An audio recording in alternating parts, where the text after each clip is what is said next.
Bismillahirrahmanirrahim. Assalamualaikum warahmatullahi wabarakatuh. Kembali lagi dengan saya Sohimi. Pada hari ini kita akan belajar membina akidah dan akhlak kembali. Ya, kita buka halaman 3 karena kemarin sudah diisi. Ada yang luar biasa jawabannya ya. Nanti anak tulis di insyaallah ditulis di buku nilai. Kita lanjutkan halaman 3, tafakuh mari memahami ya. Anda baca dan antum dengarkan ya. Semoga antum tetap semangat dalam pembelajaran online ini. Siap? Oke, luar biasa. Lihat sama-sama. Sebagai seorang muslim, kita harus menunjukkan jati diri, identitas dengan cara membiasakan diri mengucapkan lafal-lafal yang baik dari lisan kita.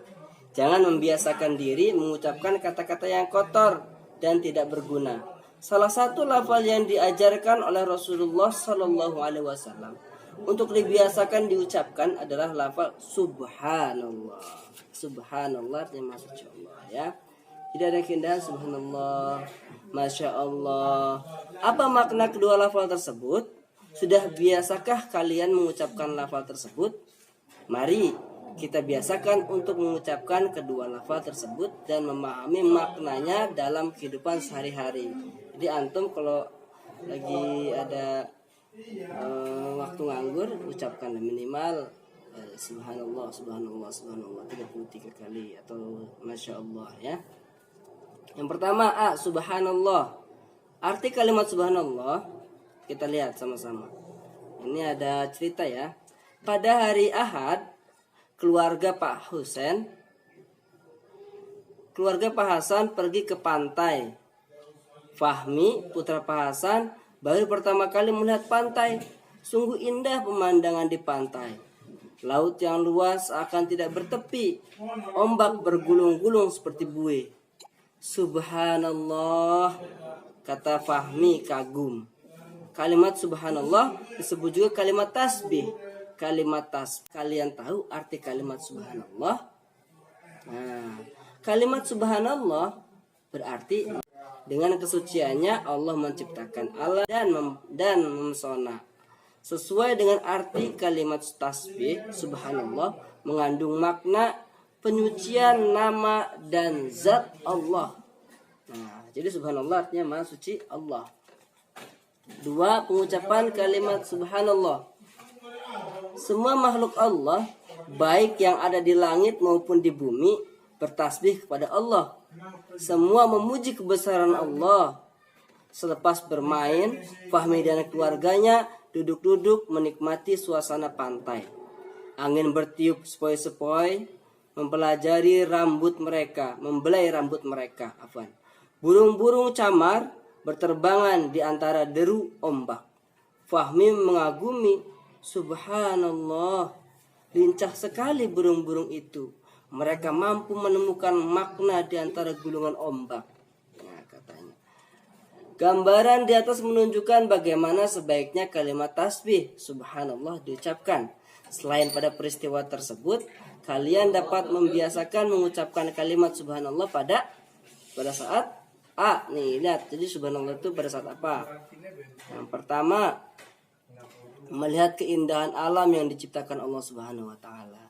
Yang B, merasakan kebesaran kekuasaan Allah Subhanahu wa taala.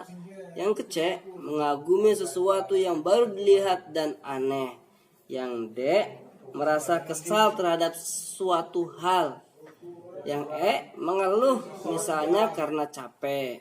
Yang F, merasakan kenikmatan atas kebesaran Allah. Yang G, berzikir setelah sholat fardu sebanyak 33 kali. Yang H, mengingatkan iman ketika lupa bacaan atau gerakan sholat bagi laki-laki. Yang I, berjalan pada jalan yang menurun. Yang C, lupa menyampaikan amanat orang. Jadi antum boleh nih pada saat ini antum mengucapkan. Contohnya di sini antum berjalan pada jalan yang menurun. Oh, jalannya menurun nih. Yang boleh ucapkan Subhanallah, jalannya menurun sekali. Subhanallah, indahnya. Nah, baru di sini ada juga melihat keindahan alam yang diciptakan Allah. Jadi antum kalau misal pergi ke sawah, ngelihat di situ ada pemandangan yang indah, maka jangan wih bagus amat ya, mantap amat. Ya, boleh seperti itu. Tapi lebih tepatnya lagi antum mengucapkan subhanallah, ciptaan Allah ini luar biasa sekali. Seperti itu ya. Oke. Selanjutnya, kalimat tasbih subhanallah boleh juga diucapkan ketika kita melihat sesuatu yang menakjubkan atau keindahan. Akan tetapi, ketakjuban atau keindahan tersebut murni terjadi atas kekuasaan Allah Subhanahu wa taala dan tanpa campur tangan manusia. Contoh, ketika melihat keindahan pemandangan alam, pegunungan, laut, pantai dan lain sebagainya, pendengar cerita mukjizat para nabi, melihat orang yang cantik atau tampan, kalimat tasbih dapat juga diucapkan ketika melihat peristiwa gunung meletus, gempa bumi, tanah longsor, banjir bandang, dan lain sebagainya. Jadi boleh antum ketika ada bencana, ada orang cantik, juga ada orang tampan juga boleh. Subhanallah, ciptaan Allah indah sekali. Ada juga melihat gunung meletus, subhanallah. Walaupun kita sedih, tetap kita mengagungkan Maha Suci Allah Subhanahu wa taala. Seperti itu ya. Pemahaman seperti ini didasari dari surat Al-Isra dan beberapa ayat lainnya di dalam Al-Qur'an. Seperti kita baca, Bismillahirrahmanirrahim. Subhanalladzi asra bi'abdihi lailan minal masjidil harami ilal masjidil aqsa alladzi barakna haulahu linuriyahu min ayatina innahu huwas samiul basir. Al-Isra ayat 1 sampai 1 ya. Ayat 1. Yang artinya Maha Suci Allah yang telah memperjalankan hambanya Muhammad pada malam hari dari Masjidil Haram ke Masjidil Aqsa yang telah kami berkahi sekelilingnya agar kami perlihatkan kepadanya sebagian tanda-tanda kebesaran kami. Sesungguhnya Dia Maha mendengar, Maha melihat. Dalam ayat tersebut dan beberapa ayat yang lain, Allah memuji dirinya sendiri dengan kalimat tasbih ketika menunjukkan kemahakuasaannya yang dapat memperjalankan Rasulullah SAW dari Masjidil Haram ke Masjidil Aqsa dalam semalam. Padahal apabila perjalanan antara dua masjid mulia tersebut ditempuh dengan perjalanan biasa, maka dapat menghabiskan waktu sebulan lebih perjalanan. Subhanallah. Maka dari itu antum kalau semisal kecapean, kelelahan, Allah aja memuji dirinya dan mengucapkan subhanallah. Subhanallah, Maha Suci Allah. Yang ketiga, hikmah. Hikmahnya nih, antum tahu hikmahnya mengucapkan kalimat subhanallah. Sebagai anak muslim, kita hendaknya membiasakan diri bertasbih dalam kehidupan sehari-hari. Mengucapkan tasbih banyak membawa hikmah. Antara lain, 1, mendapat pahala dari Allah Subhanahu wa taala. 2, membuat kita makin dekat kepada Allah Subhanahu wa taala. Yang ketiga, makin dicintai karena ucapan subhanallah merupakan salah satu kalimat yang dicintainya, cintai Allah ya. Yang keempat, mempertebal keimanan kita kepada Allah. Dan yang kelima, menjauhkan kita dari perbuatan syirik. Ya, itu ya. Ini yang B ganti ya. Yang B, Masya Allah. Nah, kalimat Masya Allah diucapkan ketika melihat sesuatu kejadian atau peristiwa yang indah atau menakjubkan. Namun di dalam kehidupan itu ada peran manusia dalam suatu kejadian atau peristiwa tersebut. Contohnya ketika melihat bangunan masjid, rumah tinggal, gedung perkantoran, gedung olahraga, dan lain sebagainya tampak indah dan megah. Ketika memasuki sebuah kebun bunga yang indah dan di dalamnya terlihat bunga-bunga bermekaran dengan indahnya dan harum mewangi. Melihat kecanggihan teknologi di bidang pertanian atau pembangkit listrik tenaga air atau uap, melihat peristiwa yang membanggakan fisik seseorang yang kuat dan lain sebagainya. Sehubungan dengan lafal Masya Allah tersebut, Allah Subhanahu wa taala berfirman dalam surat Al-Kahfi ayat 39 berikut. Bismillahirrahmanirrahim. Walaula iddakhalta jannataka qulta ma syaa Allah la quwwata illa billah. Artinya, dan mengapa ketika engkau memasuki kebunmu tidak mengucapkan Masya Allah la quwata illa billah, sungguh atas kehendak Allah semua ini terwujud. Tidak ada kekuatan kecuali dengan pertolongan Allah Subhanahu wa taala. Yang kedua, pengucapan kalimat Masya Allah.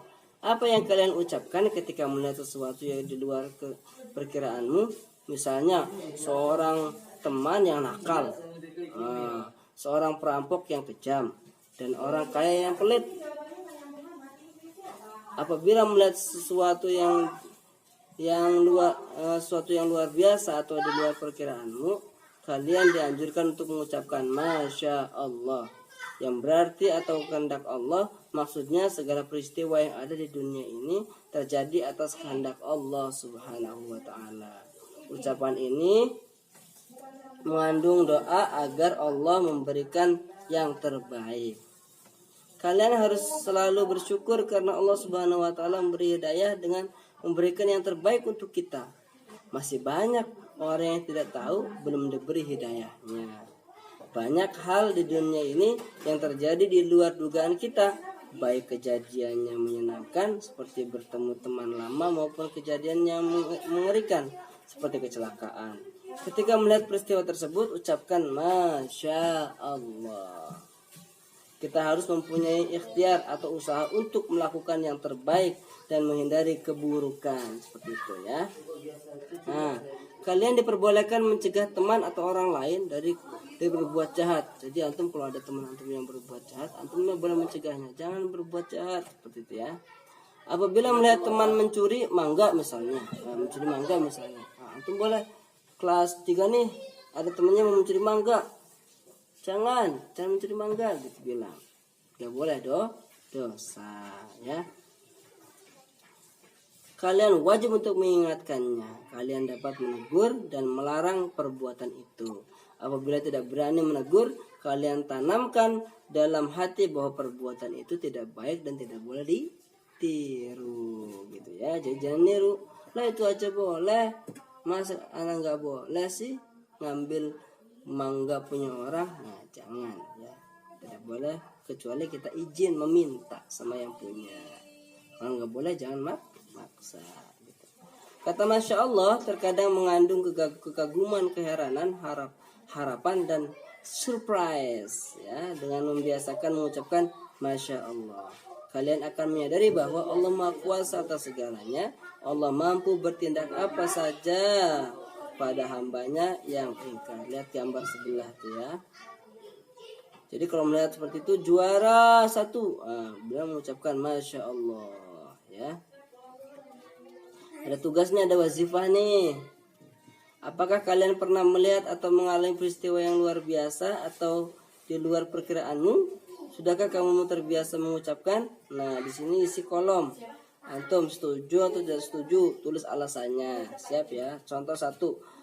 Untuk menyemangati peserta lomba, saya perlu menyelingi dengan teriakan takbir ketika seorang teman sedang berpidato atau diminta untuk berbicara di depan umum.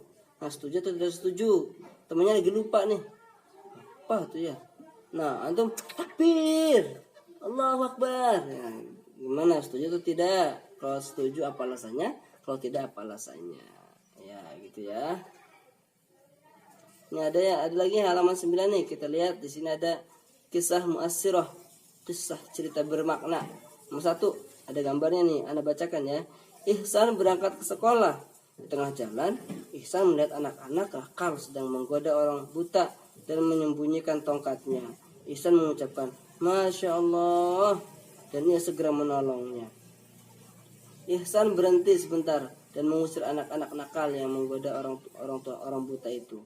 Selanjutnya, Ihsan menolong orang buta tersebut untuk melanjutkan perjalanannya. Nah, tuh ya. Di sini ada kata-kata, ada mafuzatnya. Salamatul insan fi hifdzil lisan. Keselamatan manusia itu ada dalam penjaga lisan. Nah, ya. Di antum di sini setelah itu antum isi halaman 11 ya. Lu'bah. Di sini tamrin antum isi ya. Diisi, habis itu di foto. Ini aja yang usah lupa, gak usah tamrin aja langsung ya. Halaman 11 diisi. Syukron, semoga antum dapat dipahami. Semoga pandemi segera berakhir, kita bisa bertemu lagi ya. Kurang lebihnya ana mohon maaf. Assalamualaikum warahmatullahi wabarakatuh. Subhanakallahumma wa bihamdika.